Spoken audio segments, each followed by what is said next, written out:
Long ago, there lived a smart young lady named Jim Hawkins, whose parents owned the Admiral Benbow Inn beside the sea.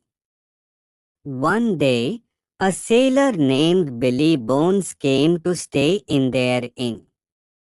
He was tall, huge, and had a big scar across one of his cheeks. He resembled a pirate. He spoke in a loud and harsh voice and carried a heavy iron chest with him. Young Jim was curious to know what was inside that chest.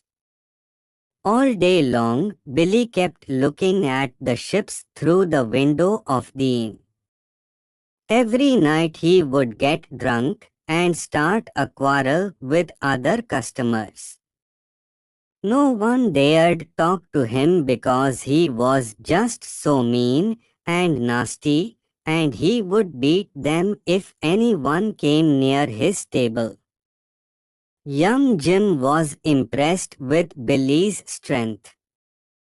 Billy told of his adventures at the sea and warned Jim about the one-legged man. Jim and his parents were unhappy because Billy never paid his bills. One evening, a mysterious blind man named Pew came to the inn and asked for Billy Bones. He gave Billy a piece of paper, and on that paper was one black dot right at the center of it. One glance at the paper and Billy was on the floor. He had dropped dead. Jim hurried to see what had happened, but it was too late. Jim and his mother found the treasure chest under Billy's bed. They opened it, and to their surprise, they found bags and bags of gold coins.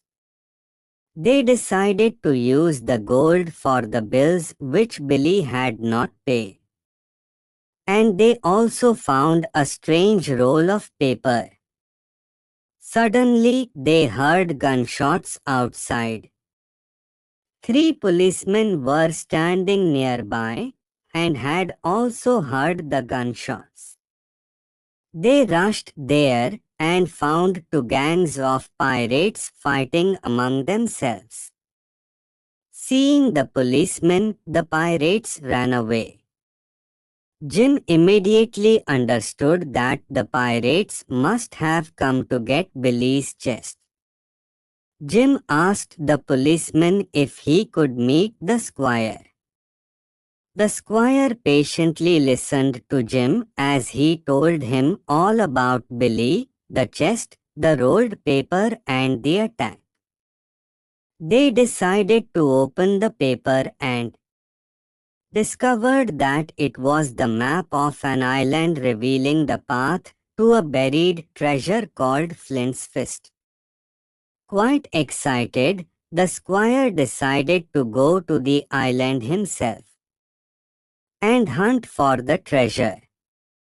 He invited Jim to come with him. The squire hired a ship named Hispaniola, and they sailed to Treasure Island. On the first day of their journey, Jim met a cook, Long John Silver, who had only one leg. No sooner did Jim meet him than he remembered Billy's warning against the man with one leg. He became very suspicious and stayed away from Long John Silver.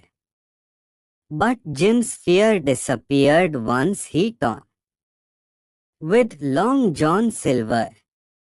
He was a nice, jolly man. He took Jim to his kitchen and while cooking dinner, told him funny stories. Jim liked him very much. After dinner one night, Jim was crawling into the large barrel to get an apple when he fell inside. As he was coming out, he heard footsteps. It was Long John Silver. He and his men were plotting to hijack the ship, get the treasure, and murder the squire and his men. Jim knew he had to tell the squire immediately. Jim ran and told others about Silver's plan.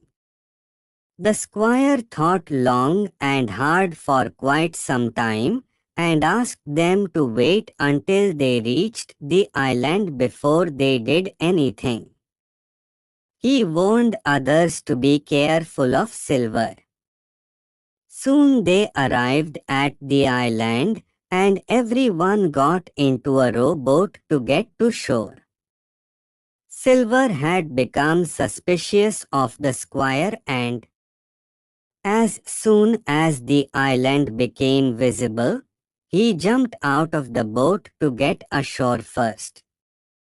Once the boat touched the shore, Jim also jumped out and ran into the forest before anyone could stop him. Once Jim was deep in the island's forest, he met a strange beggarly-looking man named Ben Gunn. He was another pirate from Flint's gang who was marooned on the island 3 years ago. Jim told him about the treasure. Ben agreed to help Jim. Suddenly, they heard gunshots. They hid behind the bushes and they saw the squire and Silver fighting with each other. Silver quickly ran into the bushes where he found Jim and the strange man. He asked them to accompany him in the search for the treasure. Jim reluctantly agreed. He had no other choice. As they walked, they came across a skeleton and a big hole in the ground. Everyone thought that they found the treasure and started to dig at once. Meanwhile, the squire came after Silver with his crew.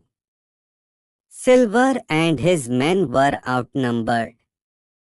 They were surrounded and Silver surrendered and apologized for his mistakes and he was forgiven. Ben had already found the treasure earlier and had moved it to the safe place. He let them all view the treasure.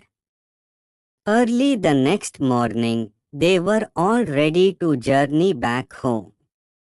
It was a memorable adventure which no one would ever forget.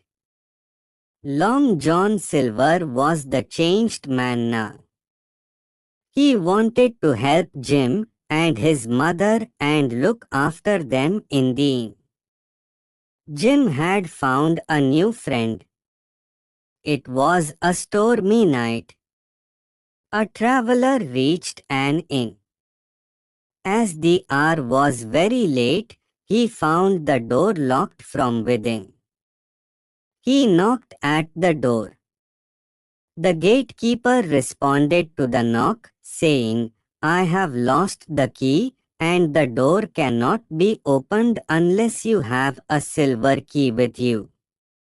The traveler understood what he meant by the silver key.